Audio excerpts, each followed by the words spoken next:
कोल्हापुर गांव में एक कंजूस और लालची चिड़िया रहती थी। उसका नाम बबली था। बबली खाने पीने का बहुत शौक रखती थी। एक दिन वो भोजन की तलाश में जा रही थी, तभी उसकी नजर कालू कौवे पर पड़ती है। कालू पकोड़े बेच रहा था। बबली चिड़िया तुरंत उसके पास पहुंच जाती है। बबली कहती है, कालू भैया क्या कर रहे हो? कालू कहता है, क्यों, तुम्हें दिख नहीं रहा? पकोड़े तल रहा हूँ मैं। बबली कहती है, अरे गुस्सा क्यों हो रहे हो कालू भैया, मैं तो देख ही रही हूँ कि तुम पकोड़े तल रहे हो।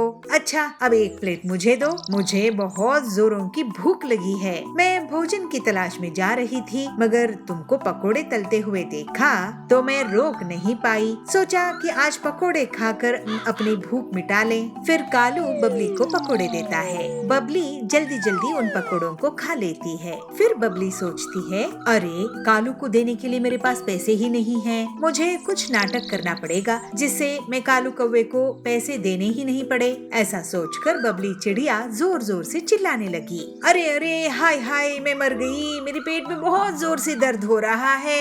अरे कालू तूने इस पकोड़े में क्या मिलाया है? मैं तेरी शिकायत अभी पुलिस से करती हूँ। कालू कहता है, नहीं नहीं बहन, मैंने पकोड़ों में कुछ नहीं मिलाया है। ये लो पैसे लो और जाकर डॉक्टर से अपना इलाज करा लो। इस तरह पैसे लेकर बबली चिड़िया अपने घर आ जाती है और वो अपनी बहू पीलू चिड़िया से कहती है, देखा बहू आज मैंने कालू कौवे को चूना लगा दिया। पीलू कहती है, लेकिन माँ जी आप ये सब ना ठीक नहीं कर रहे हो। आप रोज रोज किसी न किसी दुकान पर जाकर फ्री में खाते हैं, ये अच्छी बात नहीं है। अगर आपके साथ कोई ऐसा करेगा तो आपको कैसा लगेगा? उसकी सास कहती है, अरे वो ज्ञान की देवी, मुझे ज्ञान मत दे, चल जा तू अपना काम कर, मेरा पेट तो भर चुका है, मैं तो चली अब आराम करने। पीलू एक नेक चिड़िया थी, उसे अपनी सास की हरकत बिल्कुल अच्छी नहीं लगती थी। पीलू अपनी सास को समझाने का बहुत प्रयास करती थी, लेकिन उसकी सास उसकी एक भी नहीं मानती थी। एक दिन बबली के हरिया काका उसके घर आते हैं और कहते हैं, बबली ये ले फल और मिठाइयाँ, मेरे बेटे ने विदेशी चिड़िया से शादी कर ली है। तुझे कभी मौका मिले तो मेरी बहू से मिलने जरूर आना। चल अब मैं चलता हूँ। इतना कहकर हरिया काका वहाँ से चले जाते हैं। उनके जाने के बाद बबली चिड़िया फल और मिठाइयों को खाने लगती है और थोड़ी ही देर में वो सारे फल और मिठाइयाँ अकेली खा जाती है और सोचती है, ये फल और मिठाइयाँ तो बहुत स्वादिष्ट थे। कुछ दिनों बाद एक दिन रात को बबली चिड़िया अकेले जोर जोर से चिल्लाने लगती है। बबली चिड़िया कहती है, अरे बहू मेरे पेट में बहुत जोर से दर्द हो रहा है, जल्दी से मुझे किसी डॉक्टर के पास लेके चल, नहीं तो मैं तो मर ही जाऊंगी। उसका चिल्लाना सुनकर पीलू चिड़िया उसके पास आती है। अरे माँ जी ये तो आप ही का घर है, यहाँ पर आप पेट दर्द होने का नाटक क्यों कर रही है? उसकी सास कहती है, अरे करमजली सच में मेरा पेट दुख रहा है, तुझे क्या ये सब नाटक लग रहा है? पीलू अपनी सास को लेकर तुरंत डॉक्टर के पास जाती है। डॉक्टर कहता है, लगता है इन्होंने खाने के साथ साथ किसी फल का बीज निगल लिया है, ऑपरेशन करना होगा। पीलू चिड़िया तुम इलाज के पैसे जल्दी से जमा कर दो, नहीं तो ये बीज धीरे धीरे पेट में बढ़ने लगेगा। पीलू डॉक्टर से कहती है, हाय राम मेरी सास इतनी लालची क्यों है, कुछ भी खा लेती है। डॉक्टर साहब प्लीज मेरी सास को बचाइए, मैं बहुत सारे पैसों का इंतजाम नहीं कर सकती, लेकिन मैं बहुत जल्द से जल्द पैसे जमा कर दूंगी। पीलू सुंदरी के पास पैसे लेने के लिए जाती है और बबली चिड़िया की तबीयत के बारे में बताती है। पीलू कहती है, बहन मेरी सास बहुत बीमार है, अगर टाइम से वो फल का बीज उनके पेट से नहीं निकाला तो उनकी हालत और खराब हो जाएगी। पीलू चिड़िया की हालात देखकर सुंदरी उसे पैसे दे देती है और पीलू उन पैसों को डॉक्टर के पास जमा करा देती है। डॉक्टर बबली का इलाज कर देता है और बबली ठीक हो जाती है। बुलबुली अपनी बहू पीलू से माफी मांगती है, मुझे माफ कर दे पीलू, अब मैं लालच नहीं करूँगी और कभी किसी के साथ ठग का व्यवहार भी नहीं करूँगी। फिर पीलू अपनी सास की स्वभाव में अच्छाई देखकर खुश हो जाती है। कोल्हापुर नाम का एक छोटा सा गांव था। उसके जंगल में बबलू कबूतर अपनी पत्नी पीलू चिड़िया के साथ रहता था। वो एक लकड़हार था और लकड़ियाँ काट के उनके घर बनाकर वो लोगों को वो दिया करता था। पीलू एक दिन कहती है, अरे सुनते हो जी, आप आजकल क्या कर रहे हैं? सिर्फ लोगों के घर ही बनाते रहोगे कि हमारा घर भी ठीक करोगे? बारिश तूफान का मौसम आने वाला है, अगर घर ठीक नहीं किया तो अपने यहाँ पानी भर जाएगा। अरे ठीक है, क्यों परेशान हो रही हो? अभी 2 घर और बना लूं, उसके बाद अपने घर को ठीक कर दूंगा। 2 घर बनाना है या 20? तुम्हें पैसे तो कोई देता नहीं है, आखिर कब तक हम गरीबी में रहेंगे? तुम्हारे साथ वाले देखो कितना आगे बढ़ चुके हैं, गाड़ी ले लिया है, घर ले लिया है। वो सब अपने काम में गलत तरीके से मुनाफा कमाते हैं, अपने ग्राहक को ठगते हैं। मैं ऐसा नहीं कर सकता। आखिर लोगों की मेहनत की कमाई का अपने सपनों का घर जो है, इसमें ठगना पाप होगा। अरे मैं तुम्हें चोरी या लोगों को ठगने के लिए नहीं कह रही हूँ, बस तुम अपनी कमाई बढ़ाओ और घर के बारे में भी सोचो। बबलू उदास होकर जंगल में बैठ जाता है। तभी उसके पास एक बूढ़ा बाज आता है। बेटा, ऐसा उदास क्यों बैठे हो? बबलू बूढ़े बाज को पीलू की बताए हुए पीलू की बातें बताता है। तो परेशानी क्या है बेटा? तुम तो बहुत होनहार लकड़हारे हो, लकड़ी काट लो और घर बना लो। मैं हरे पेड़ों को नहीं काटता हूँ बाजी। तो लकड़हारे क्यों बने हो? कोई और काम कर लो। लकड़हारा होने का मतलब बेकार में पेड़ काटना नहीं होता है। मेरी ये खानदानी परंपरा है। मैं सिर्फ और सिर्फ सूखे पेड़ों को ही काटता हूँ, नहीं तो जंगल ही खाली हो जाएगा। अच्छा, उस तरफ सूखे पेड़ है, जाओ वहाँ। बबलू दूसरी तरफ देखता है। उतनी देर में वो बाज वहाँ से चला जाता है। फिर बबलू सूखे पेड़ों के पास जाता है और उन्हें काटता है। अरे इतने सूखे पेड़, मुझे विश्वास नहीं हो रहा है। फिर लकड़ियाँ काट कर बबलू अपने घर में उन्हें अपने ऑटो में लेकर जाता है और 2 हफ्ते में पूरा नया घर तैयार कर लेता है। ये देखकर पीलू बहुत हैरान हो जाती है। अरे ये तो बहुत सुंदर घर बनाए हो, लेकिन जी इस लकड़ी के घर में हम कैसे रहेंगे? क्या ये वाटरप्रूफ है या आग प्रूफ है? पीलू,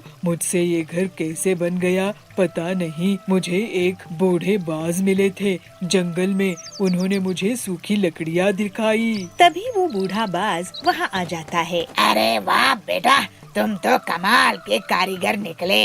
इतना बढ़िया घर, वो भी लकड़ियों का। लेकिन बाजी, पीलू का कहना सही है, आग पानी से कैसे बचाएंगे इसे? तभी वो बाज एक साधु बन जाता है। मैं जंगल का साधु हूँ। मैंने तुम्हें पेड़ को बचाते हुए देखा है बेटा।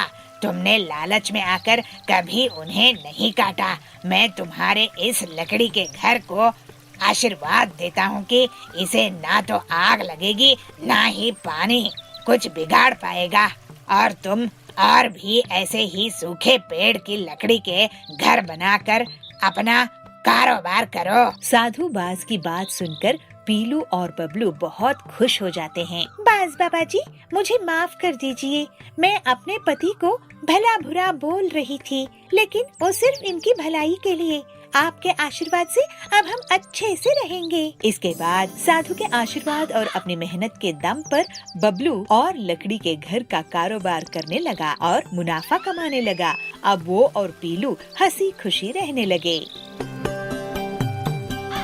बंटी एक बहुत ही होशियार मिस्त्री था। इंजीनियर्स भी उससे घर बनाने के पहले सलाह मशवरा करते थे। बंटी बहुत मेहनती था और लोगों की मदद के लिए पैसे भी उधार दे देता था। एक उसकी पत्नी पीलू उससे कहती है, अजी सुनते हो, आप पूरे गांव के लिए घर बनाते हो, लेकिन हमारा खुद का कोई घर नहीं है। बारिश का मौसम आने वाला है, छत की मरम्मत करवानी है। हमारा अपना घर कब होगा? कभी सोचे हो? वो टिल्लू कितनी जल्दी से अपना घर बना लिया, जबकि उसको आपके जितना भी काम नहीं आता है। अरे पीलू, क्यों दूसरों की तरक्की देखकर जल रही हो? बारिश के मौसम के लिए मैं तैयारी कर लूँगा और एक दिन हमारा भी अपना घर होगा।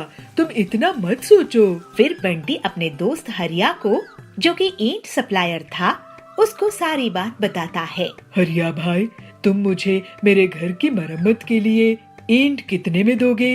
अरे क्या बंटी भाई, तुम्हारी मदद से तो आज मेरा इतना बड़ा कारोबार है। तुम बस बताओ कितनी ईंट चाहिए, तुम्हें ईंट मिल जाएंगी। फिर हरिया बंटी के घर के बाहर एक ट्रॉली ईंट डलवा देता है। उस रात जब बंटी और पीलू सो रहे थे तभी बंटी को कुछ आवाज आती है, लेकिन जब वो बाहर आता है तो उसे कोई नहीं दिखता। सुबह उठने पर वो ईंटों को गिनता है तो पता है कि कुछ ईंटें कम हो गई थी। अरे लगता है कोई ईंटों को चुरा ले गया है। कौन हो सकता है जी? ऐसे ही अगले सुबह ईंट कम मिलती है तो बंटी परेशान हो जाता है। ये रोज रोज कौन हमारी ईंटों को चुरा रहा है? आज रात मैं पहरेदारी करूंगा। फिर उस रात बंटी जागकर ईंटों की रखवाली करता है। वो एक कोने में छुपकर नजर बना रखता है और थोड़ी ही देर में देखता है कि कुछ बहुत ही छोटी छोटी चिड़िया अपनी अपनी ट्रैक्टर में ईंटों को चुरा कर ले जा रही है। पीलू और बंटी दोनों उनका पीछा करने लगते हैं। फिर जंगल से होते हुए वो छोटी छोटी चिड़िया एक गुफा के अंदर चले गए। दोनों पति पत्नी भी उनके पीछे गए और दूसरी तरफ निकले। अरे यहाँ तो इन छोटी छोटी चिड़ियों का पूरा घर संसार है। हाँ, छोटे छोटे घर और गाड़ियाँ हैं। अरे छोटी छोटी चिड़िया, तुम लोग मेरे घर से ईंट चुरा कर भागी हो। तभी वहाँ छोटी चिड़िया की रानी बबली बोलती है, नहीं, आप हमें गलत मत समझिए बंटी जी। हमें एक नया महल तैयार करना है और मार्केट प्लेस भी बनानी है और ये काम आपसे बेहतर कोई और नहीं कर सकता। इसलिए हमें आपके घर में चोरी करनी पड़ी और आप हमारे पीछे यहाँ तक आए। ओह, तो ये बात है। मुझे आपके काम आने की खुशी होगी। हाँ हाँ, हमें आप छोटी चिड़ियों की तकलीफ पता है। ये आपके लिए बहुत अच्छा काम करके देंगे रानी जी। फिर बंटी बहुत खूबसूरती से रानी का महल और मार्केट की जगह तैयार कर देता है। छोटी छोटी बिल्डिंग्स होती है और मिनी पेट्रोल पंप होते हैं, मिनी ट्रैक्टर्स। इसी बीच पीलू और रानी की अच्छी दोस्ती हो जाती है। बंटी जी, आप कमाल के कलाकार हो और आपकी सहायता से पूरा राज्य बहुत सुंदर दिख रहा है। ये लीजिए आपकी मेहनत का इनाम। रानी बंटी को सोने से भरी एक बोरी देती है। ये देखकर पीलू और बबलू की आंखें चमक उठती है। फिर जल्दी ही बबलू अपना एक सुंदर सा बंगलो बनाता है। बबलू अब एक कंस्ट्रक्शन कंपनी शुरू कर देता है और बहुत पैसे कमाता है। फिर पीलू और वो खुशी खुशी रहने लगते हैं।